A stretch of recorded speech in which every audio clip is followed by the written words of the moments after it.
Yo, what's up dude? Ketemu lagi dan kita di sini masih di Indo James Crypto Channel. Hari ini di tanggal 19 di bulan Mei 2024 guys. Dan seperti biasa guys, kita akan lihat ya bagaimana update dari global crypto market cap ya. Terlihat di sini ada penurunan ya di 0,43% tipis, dan untuk Fear and Greed Index tampaknya masih belum ada pergerakan yang signifikan ya.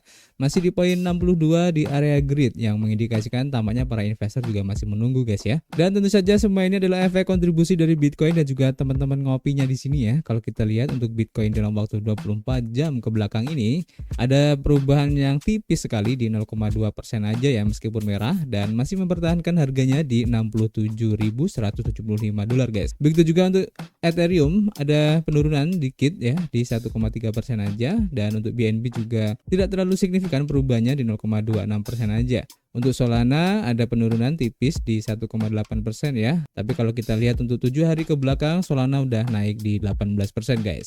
Dan rata-rata kalau kita lihat di sini tampaknya untuk perubahan yang terjadi ya dari altcoin ini masih mengikuti pergerakan harga dari Bitcoin ya, dan perubahannya antara 2-3% aja guys. Kalian bisa cek sendiri ya untuk lebih jelasnya di CoinMarketCap. Selanjutnya kalau kita lihat di sini guys, untuk pergerakan harga dari Bitcoin tampaknya memang masih belum ada pergerakan yang signifikan ya. Tidak jauh berbeda dari kemarin. Jadi untuk sementara kita akan tunggu dulu kira-kira nanti apa efek yang akan terjadi ya dari beberapa update news yang sudah ada, khususnya untuk perkembangan dari ETF Bitcoin Spot dan juga beberapa info yang lain guys. Oke, jadi nanti kita akan update lagi. Dan seperti biasa kita sudah mengumpulkan beberapa informasi yang cukup menarik guys. Nah, di sini yang pertama ya, kita lansir dari harianbitcoin.com. Di sini diinformasikan bahwa divestasi sebesar 53,3 miliar dolar oleh Cina di Treasury Amerika Serikat ini menandakan pergeseran besar-besaran ya dari aset dolar guys. Jadi divestasi ini adalah kebalikan ya dari investasi guys, yang bisa dianggap sebagai arus keluar uang ya. Nah, di sini kepemilikan obligasi dari Cina ini turun drastis ya, yang menimbulkan tanda bahaya untuk pasar Amerika Serikat. Dan Cina telah secara signifikan mengurangi kepemilikannya ya di pasar Treasury Amerika Serikat, yaitu 14% pada tahun 2011 dan turun menjadi 3% ya pada akhir 2023. Dan penurunan ini berlanjut pada kuartal pertama tahun 2024 sebagaimana dilaporkan oleh Masaki Kondo dan Iris Oyong dari Bloomberg bahwa Cina menjual obligasi agensi dan surat utang negara senilai 53,3 miliar dolar guys. Sebagai pemegang asing terbesar ya kedua sekuritas Treasury Amerika Serikat, aksi jual untuk substansial Cina ini berpotensi mengganggu pasar treasury dan juga meningkatkan biaya pinjaman Amerika Serikat guys. Stephen Chu sebagai kepala strategi ya untuk valuta asing dan nilai tukar Asia di Bloomberg Intelligence menyatakan bahwa laju perubahan ini dapat meningkat ya, karena Cina ini akan menjual keduanya ya, meskipun kita semakin dekat dengan siklus pemangkasan suku bunga The Fed katanya, dan seharusnya ada niat yang jelas untuk melakukan diversifikasi dari kepemilikan dolar Amerika Serikat, kata Chiu. Dan penjualan sekuritas Amerika Serikat oleh Cina ini dapat meningkat karena perang dagang Amerika Serikat terhadap Cina berlanjut ya. Ini tambahnya ada kekhawatiran bahwa Cina mungkin akan menggunakan kepemilikan treasury-nya ya sebagai pengaruh dalam ketegangan perdagangan ya antara Amerika Serikat Cina yang sedang berlangsung, dan perselisihan mengenai isu-isu seperti Taiwan. Pelepasan obligasi dapat dianggap sebagai senjata ekonomi untuk melawan Amerika Serikat. Beberapa mantan pejabat RRT atau Cina ini telah menyarankan untuk mengurangi kepemilikan obligasi negara untuk mengurangi eksposur terhadap risiko yang dirasakan dari meningkatkan tingkat utang Amerika Serikat. Dan hal ini menimbulkan spekulasi ya bahwa Cina mungkin akan melakukan diversifikasi dari dolar dan aset-aset Amerika Serikat guys. Ini cukup menarik ya, dan semakin membuat seru saja ya untuk perang dagang ya antara Cina dan Amerika Serikat ini. Dan di sini guys ada informasi yang cukup menarik juga ya yang masih berhubungan dengan Amerika, di mana ada info terbaru dari BRICS ya. Mungkin kalian masih belum tahu BRICS yaitu negara-negara gabungan ya, atau negara-negara yang terhimpun dalam satu organisasi yang bernama BRICS ya, yang merupakan singkatan Brazil, Rusia, India, Cina, dan juga South Africa ya, atau Afrika Selatan. Nah, di sini diinformasikan bahwa untuk mata uang BRICS ini sedang dalam pengembangan ya, dan sudah dikonfirmasi oleh para pejabat guys. Nah, ini menarik ya. Jadi di tengah-tengah rencana dedolarisasi yang terus berlanjut di blok ini ya, Para pejabat telah mengkonfirmasi ya bahwa mata uang BRICS saat ini sedang dikembangkan, di mana Duta Besar Iran dan Rusia, Kazem Jalali, baru-baru ini menyatakan bahwa Rusia dan Iran berkolaborasi dalam proyek ini menurut laporan dari TASS. Selain itu, Jalali juga mengatakan bahwa hubungan diplomatik antara Rusia dan Iran saat ini berada di tengah-tengah masa keemasan, di mana Iran bergabung dengan aliansi ekonomi sebagai bagian dari upaya ekspansi perdananya ya pada KTT tahunan di 2023 dan menjadi salah satu dari 5 negara yang bergabung dengan BRICS yang diperluas guys. Selama setahun terakhir ini ya untuk aliansi dari BRICS ini telah merumuskan strategi komprehensif untuk mengimplementasikan dunia multipolar, dan memang untuk BRICS ini terus merangkul persaingan dengan Barat ya karena mereka berusaha meningkatkan kebijakan dedolarisasi, dan saat ini blok ini mungkin berada di tengah-tengah perumusan tahun penantang terbesar terhadap dolar Amerika Serikat. Aliansi BRICS telah mengkonfirmasi ya bahwa sebuah mata uang lokal secara resmi sedang dikembangkan. Ini menurut laporan dari TASS, dan secara khusus Duta Besar Iran untuk Rusia yaitu Kazem Jalali mendiskusikan kerjasama antara Rusia dan Iran dengan mewujudkan proyek ini guys. Rencana ini akan terus menciptakan ekonomi global yang lebih beragam ya, meskipun dolar Amerika Serikat menikmati dominasi yang belum pernah terjadi sebelumnya, dan hal itu telah berkurang ya secara signifikan selama setahun terakhir, di mana pada tahun 2023 laporan mencatat bahwa 1/5 dari semua perdagangan minyak dilakukan dalam mata uang lokal lainnya. Penciptaan mata uang BRICS ini akan memberi banyak negara ini pilihan lain ya untuk perdagangan globalnya dengan aliansi yang berkembang setiap tahun. Dan hal ini hanya akan meningkatkan jumlah negara yang menyelesaikan transaksi lintas batas dengan mata uang ini.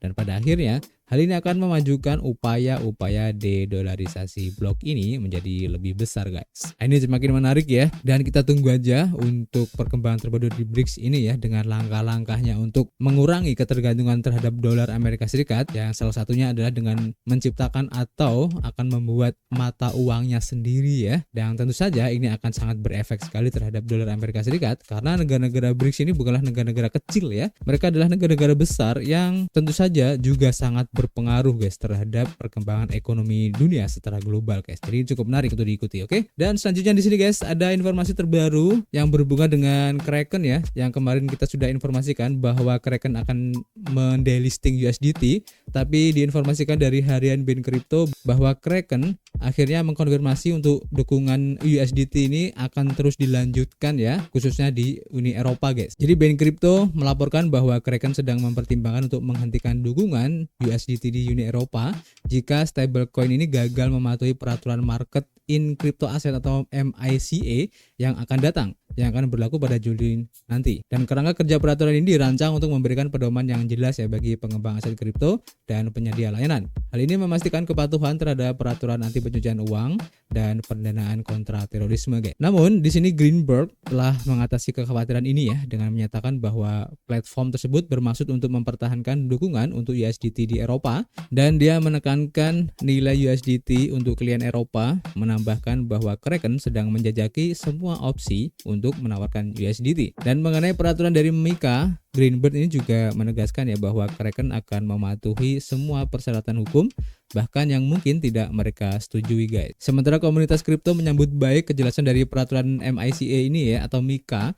Sebagai tokoh industri seperti CEO Tether yaitu Paulo Ardoino memiliki keraguan ya, di mana dia menyoroti perlunya penerbit stablecoin untuk menghindari setoran tunai yang tidak diasuransikan, dan sebaliknya ia menganjurkan untuk mempertahankan cadangan 100% dalam bentuk treasury bills untuk mengurangi resiko kegagalan bank. Ardoino menunjuk pada insiden masa lalu yang melibatkan bank dan stablecoin di Amerika Serikat ya sebagai contoh resiko yang terkait dengan setoran tunai yang tidak diasuransikan, dan ia menekankan pentingnya belajar dari kejadian tersebut untuk memastikan stabilitas dan keamanan stablecoin di masa depan guys. Jadi untuk sementara ya untuk USDT ini masih aman-aman aja, tapi sepertinya mungkin ini akan masih berlanjut lagi ya karena masih belum ada kepastiannya ya. Meskipun sudah dikonfirmasi, tapi kita tidak tahu ya apakah akan nanti ada perubahan lagi atau enggak, dan jika nanti untuk MiCA ada perubahan lagi untuk peraturannya mungkin juga akan berubah lagi guys ya. Jadi kita akan pantau bareng-bareng dan kita akan update lagi nanti.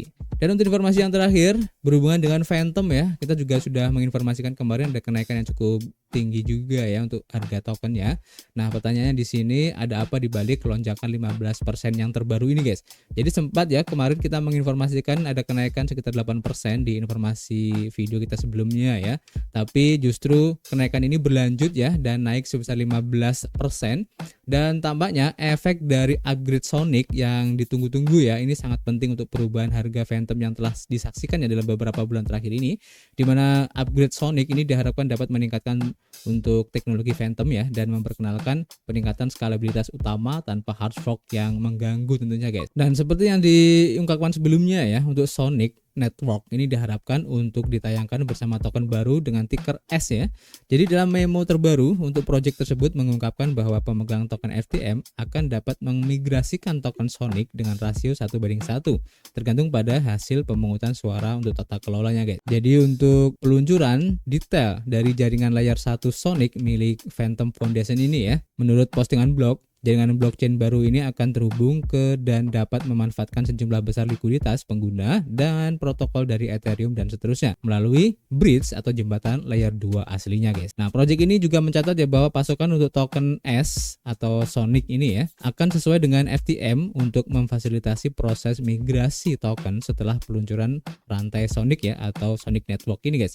Dan perlu disebutkan ya bahwa harga untuk Phantom mengalami lonjakan yang signifikan setelah pembaruan atau update atau upgrade di Sonic Network ini pada 17 Mei kemarin guys. So, jadi kan kita pantau ya untuk kelanjutannya nanti seperti apa, khususnya untuk peluncuran dari Sonic Network ini, apakah memang benar akan bisa membangkitkan kembali ya untuk Phantom ini guys. Karena kalau kalian lihat dari harganya memang sekarang ini bisa dibilang sangat murah ya untuk tokennya, dimana sempat menyentuh di $3 ya dulu, dan sekarang ada di posisi sekitar 0, berapa ya, $0,5 kalau nggak salah, atau enggak di $0,8 guys. Kalian bisa cek sendiri di CoinMarketCap ya. Jadi nanti kita akan pantau lagi untuk efeknya seperti apa. Oke.